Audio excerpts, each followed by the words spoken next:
Powered by the Montana Television Network.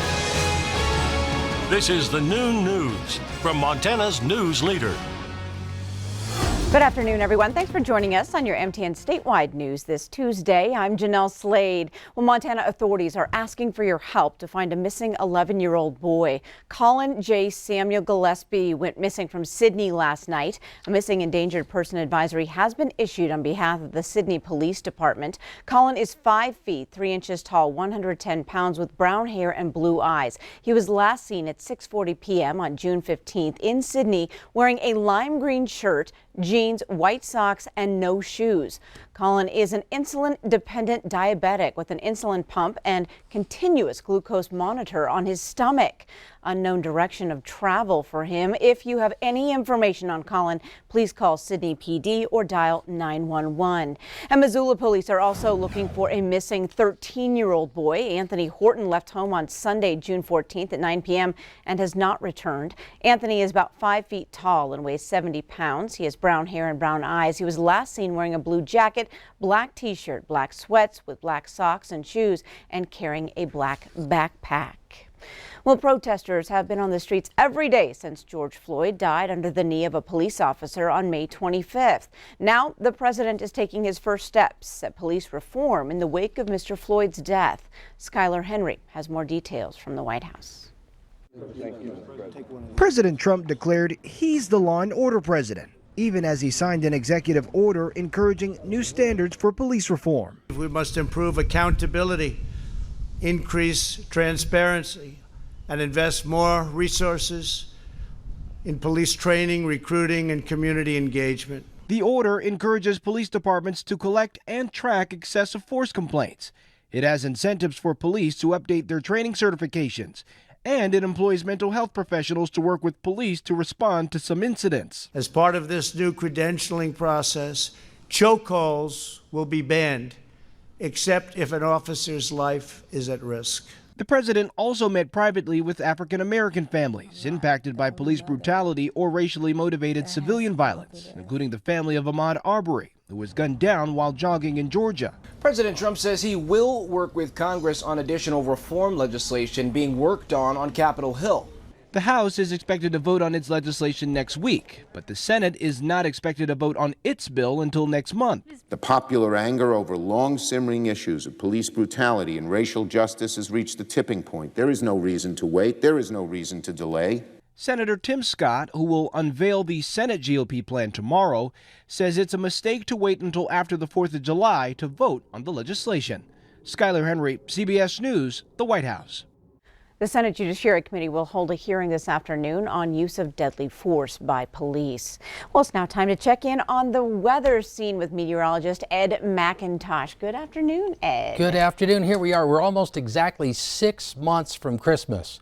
So I'm going to talk about Summer. I'm dreaming of a white mid-Christmas because it could be one of two things. It could be hail. Look up into northeastern Montana and north central North Dakota as potential for large hail damaging winds with some thunderstorms. The storms should be limited, but the storms that do develop certainly have some potential to create strong to severe storms. Scobie, Plentywood down towards around Sydney included on that. Meanwhile, for southwest Montana, areas of snow. Even in Butte, we could see some first thing tomorrow morning and certainly up into the high country. We'll talk more about that coming up in a few minutes. All right, thanks so much, Ed. Well, on to fire watch. The Lost Creek fire west of Cody, Wyoming is now 35% contained. Crews are working to put down fire lines along the west and east sides of the 591-acre blaze. The Forest Service is asking drivers to avoid stopping between mile markers 26 and 28 on Highway 20.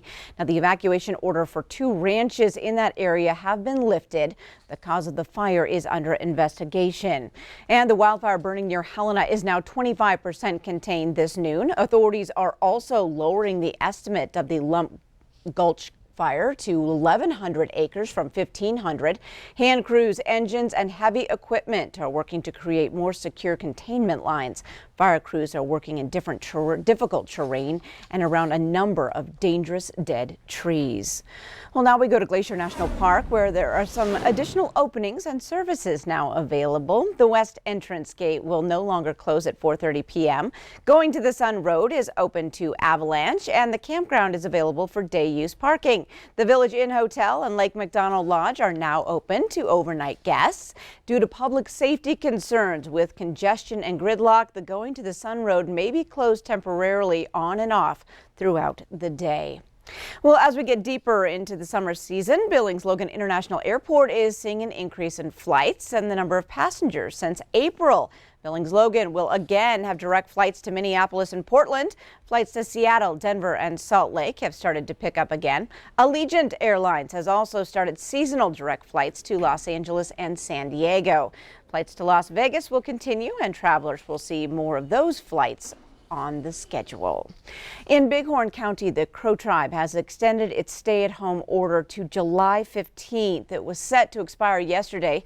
The order states residents within the reservation can only leave their homes for essential activities. Now, the tribe issues its first stay-at-home order on March 28th. An emergency health plan consultant and epidemiologist has been hired to assist the tribe navigate the pandemic. Well, Crow Agency will be one of the locations across the state to offer free testing on a weekly basis. Every Wednesday from 9 a.m. to 11 a.m., free drive-through testing will be conducted at the Crow Northern Cheyenne Hospital. This is open to everyone, both tribal and non-tribal members. On Saturday in Billings, there will be testing from 9 a.m. to noon in the upper parking lot of Metro Park. 2,000 tests will be on hand.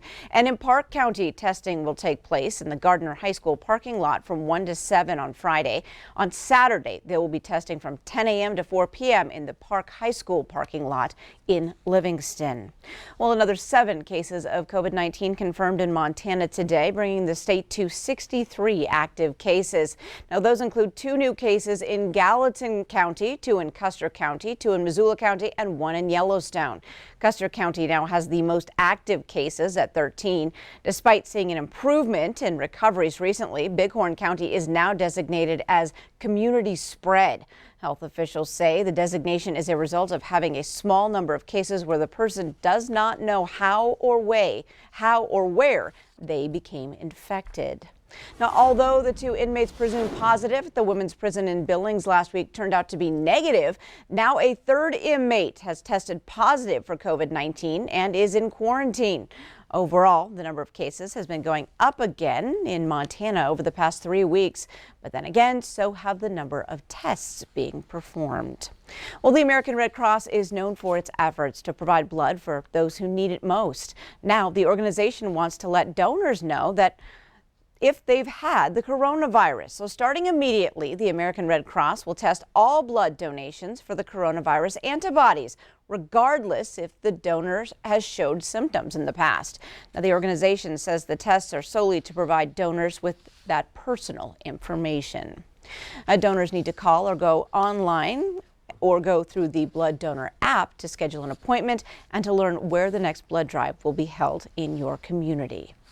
Well, we have more news ahead on the noon news, including a story for the Montana history books. A Bozeman athlete has lettered 12 times. She almost missed out on the honor, but things are now back on track.